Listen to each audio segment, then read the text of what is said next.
Joining me, the top two members on the House Intelligence Committee, Chairman Mike Rogers and Ranking Member Dutch Ruppersberger. Gentlemen, always a pleasure to have the two of you here. Thanks. I want to start with Afghan elections because they took place yesterday, and we may get some preliminary results here.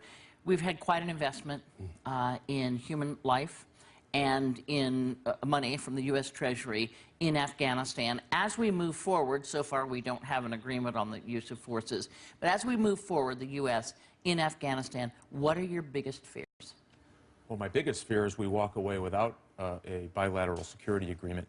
You know, we do not need another safe haven in the world. Some 26 countries with ungoverned space are very attractive to al-Qaeda and its affiliates. It's very important we get a BSA so we can get our bases pre-planned so that we can continue to push back on extremists operating in Afghanistan. So he worries, sounds like, that Afghanistan will once again become a terrorist haven if the U.S. pulls out. Yeah, we need to have our military consultants there. We've trained their military and their police force. And the fact that so many people showed up in this election showed that the people of Afghanistan do not want the Taliban, and they stood up and risked their lives to vote, and that's very positive. Also, another positive thing, over 300 women filed for office in Afghanistan. That never would have happened with the Taliban there. It is a changed country. You just don't want to walk backwards on some of it. What we don't want to do is slide backwards, and that's, I think, both of our concern is that we've made this investment. We are pushing out the boundaries of their own self-rule.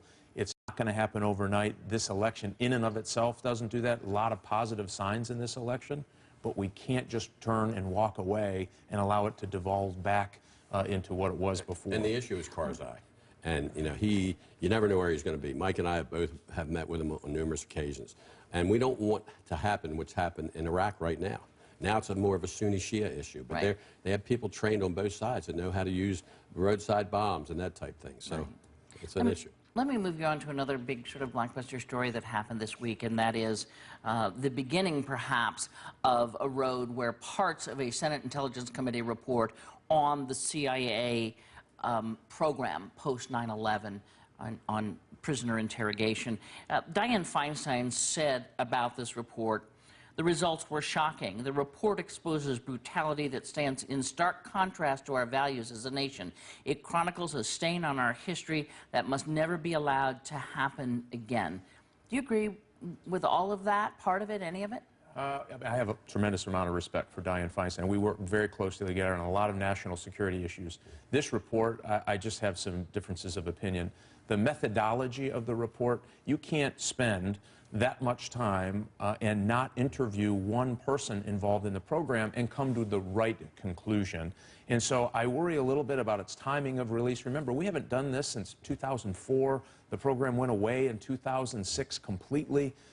And we have real problems today. Remember, the Russian intelligence services are cutting people's ears off and putting knives at 85-year-old men's throat to get them in line in places around the world. That's where we need our intelligence services to focus. Sure, but can the CIA, if it was as brutal, they also said that the CIA, this report apparently says that the CIA misled you all about the nature of this program, that it was far more brutal than lawmakers were led to believe who have oversight. Well, in the first place, we can't have any of the agencies that we oversee, whether CIA, NSA, mislead us. That's the first thing.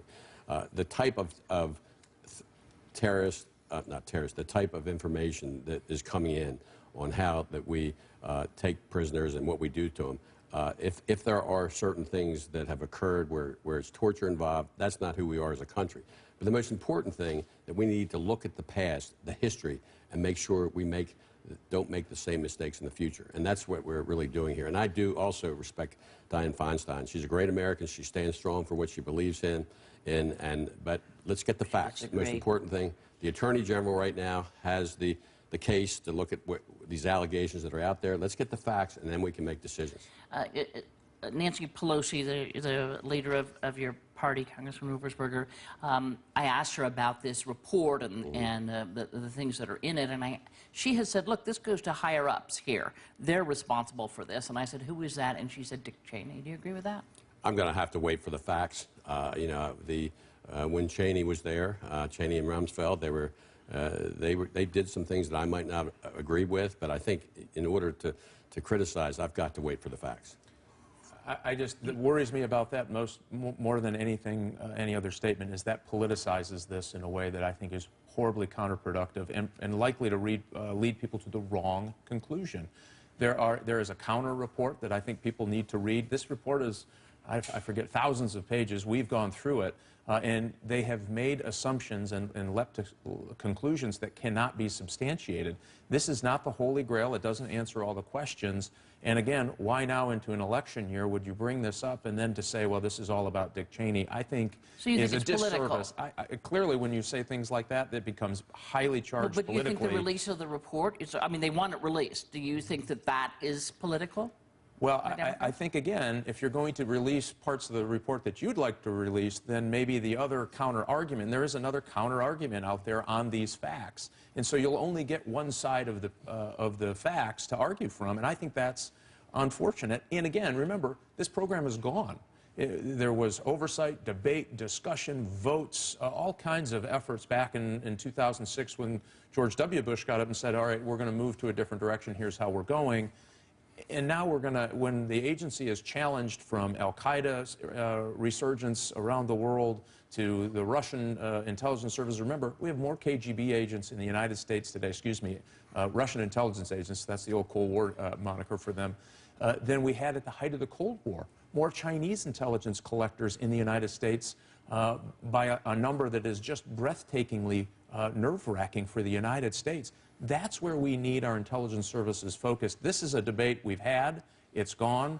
It's a part of our history that we're probably going to talk about for years, but we need to move forward. They need to focus on the challenges that face the United States today. Sure. I guess some people would argue that there also should be some accountability, but let me move you on, because the one issue, though, is transparency. Yeah. And we can't give sources and methods, which hurts us with our enemies. But the more that we can be transparent, the more I think the American public will realize that the intelligence community is there to protect them and help them. And that's the issue. That's the issue that we have with NSA also. In my last couple of minutes I have with you, do you think the American public will be any easier knowing that their phone metadata, that is what number calls what number and for how long, will be stored under the president's proposal, and you all need to put legislation around it, will be stored with the phone companies as opposed to with the federal government? Isn't the point that too much data is being collected? Well, remember, that happens already and was happening well before this program got started. That's how they bill. These are really phone company billing records. This isn't some special collection by the phone companies. They collect it as a natural course of their billing cycles for phone numbers. But do they want to be a part of this, really? Well, they have to keep it anyway by the FCC rules, at least 18 months. And so what happens now is, and you know, Dutch and I have gone round and round and tried to find the right place.